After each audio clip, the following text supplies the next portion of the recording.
Katie Anderson with Anderson's Fish Camp. I had a question on social media today, what are flies? And although that is a very large question, it's a fair question from someone who hasn't been fly fishing it. And so I'm going to give you a quick, dirty answer on that. Flies are artificial imitations of things like insects, aquatic insects, smaller fish, eggs, leeches, worms, mice, scuds, and shrimp.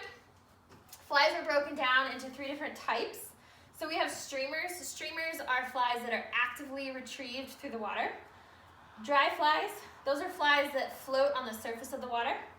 And then nymphs are flies that drift through the water column. So while we're trying to hone in on the fish's food source, we are going to pick what we think their food source is and then try to imitate that food source in size, shape, and color. So to give you an example of a streamer, we'll do a ocean fly.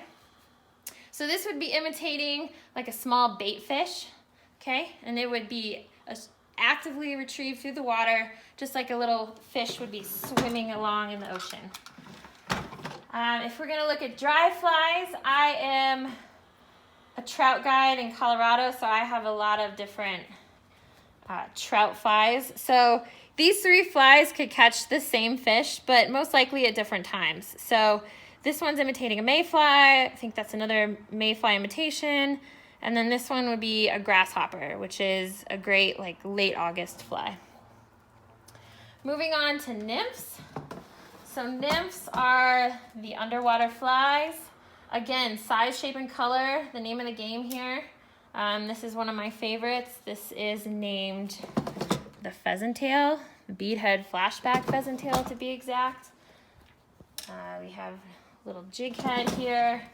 And then if you want to get real tricky, these are called midges, which are small nymphs.